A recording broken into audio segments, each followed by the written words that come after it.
Hey guys, Youngblood with you, and today we're going to talk a little bit about the item sizes, and specifically the item ports on the ships, and different configurations that you can end up putting on there.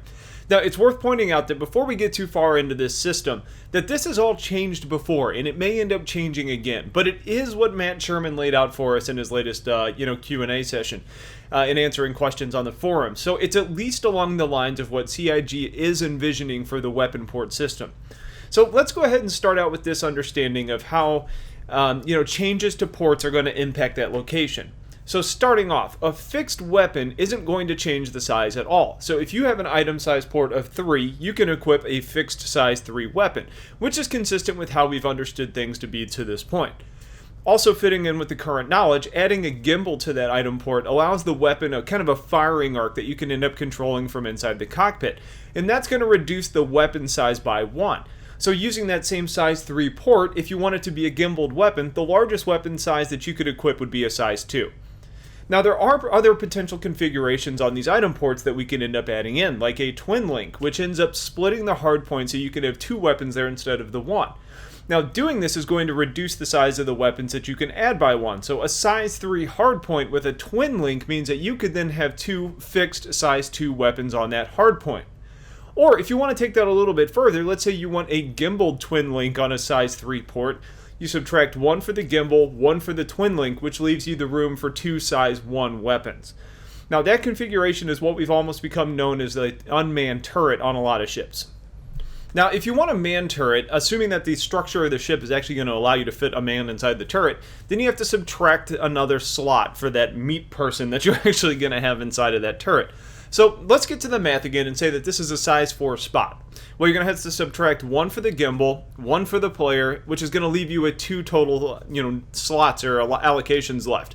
So you could either add 1 size 2 weapon, or you could add 2 size 1s in the twin link, which is basically what most of the turrets, the manned turrets that we have in the game today are. Now, those are the ones that we know about right now, but there have been others that have been mentioned, like the potential to add like an automated tracking module, something that actually almost makes it like a point defense type of system. And if we ended up doing that, it may end up subtracting another spot. To me, if this is a real option, let's go ahead and start out with a size 5 port. So we subtract 1 for the gimbal, 1 for the tracking module, and you're left with 3. So you could either add 1 very large size 3 weapon or twin linked size 2 weapons on that, on that spot. So it's a relatively simple formula, and it's one that I hope they stay with because it does provide a ton of customization possibilities on these ships, and that makes things pretty exciting. Now, I think it also does a nice job of addressing potential issues the old system would have had, with really large hardpoints. And this also fixes some of the possible issues on ships that we had different expectations for. A good example would be with something like the Xi'an Scout, where we thought it would have 4 weapons. Now, instead of 2 weapons, you could end up adding a twin link and roll with 4, just 1 size lower, which looks a lot closer to what the initial concept art was supposed to be. Now, there's a lot of factors that need to be fleshed out with this system to get a really good understanding of how things are going to work when it's done. Like mentioned before, man turrets need the structure on the inside of the ship to actually support the player being able to climb into that seat. Also, we need to know more about the pipe system for cooling and power to really know how flexible the compatibility to these different configurations is going to end up being. And we also need to know things like cooling and power in general. You may need to upgrade your coolers or power plants to allow for additional weaponries if you're going to use something like a twin link instead of 1 larger weapon. And that's important to work out because we're not sure about how weapons scale in constraints and demand.